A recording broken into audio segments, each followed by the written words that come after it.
এই যে অকিল ভাই পড়ে গেল। বগালেকের ভিউ পয়েন্ট থেকে নামার সময় অকিল ভাই বাইক নিয়ে পড়ে গিয়েছে। আসলে ব্যাপারটা কি হয়েছিল, মূলত রুমা উপজেলা থেকে যখন আমরা বগালেকের দিকে যাচ্ছিলাম, আমাদের টিমে যারা ছিলেন তাদের ভিতরে একজন ছিলেন খুবই অভিজ্ঞ, উনি ছিলেন নাইম ভাই।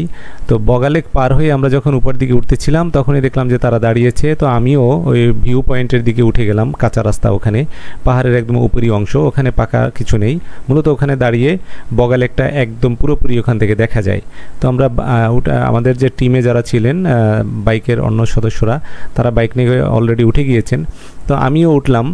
ওঠার পরে এখানে দাঁড়িয়ে আমরা কিছুক্ষণ বগালেকের আশেপাশের ভিউগুলো দেখলাম এবং খুবই চমৎকার লাগতেছিল। ওখান থেকে বেশ কিছু চাঁদের গাড়ি উঠতেছিল। তো আমরা এই ভিউগুলো দেখতে দেখতে বগালেকের ভিউ দেখা শেষ হওয়ার পরে যখন আমরা নেমে যাচ্ছিলাম, তো আমার আগে অকিল ভাই তার হর্নেট 20 বাইকটা নিয়ে নামতেছিল।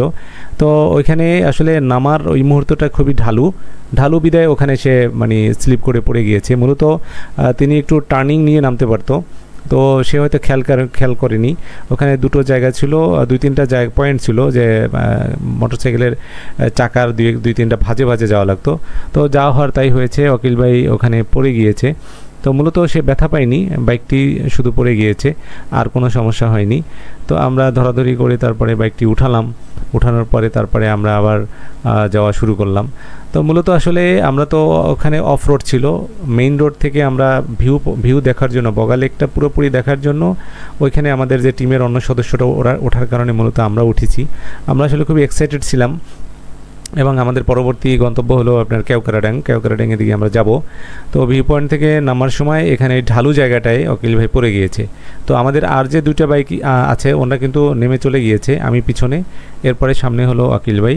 যাই হোক, তারপরে অকিল ভাই কোনো ব্যথা পাইনি। আর আমরা মূলত গিয়েছিলাম যখন কেওক্রাড্যাঙে গিয়েছিলাম, জাস্ট কেওক্রাড্যাং ওই যে 3 বছর পরে ওপেন করার পরের দিনই আমরা গিয়েছি।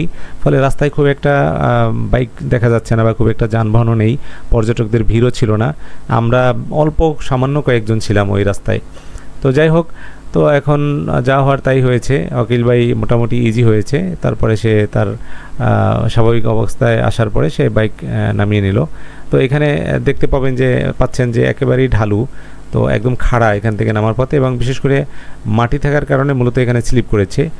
আর যে একটা মানে বান্দরবান রাস্তার যে দুর্ঘটনার বিভিন্ন ধরনের ভিডিও দেখা যায়, আসলে এগুলো তারা কিভাবে কি দুর্ঘটনা করেছে বুঝি না। আসলে এখানে দুর্ঘটনা হওয়ার মতো ওইরকম কোনো রাস্তা আমরা পাইনি।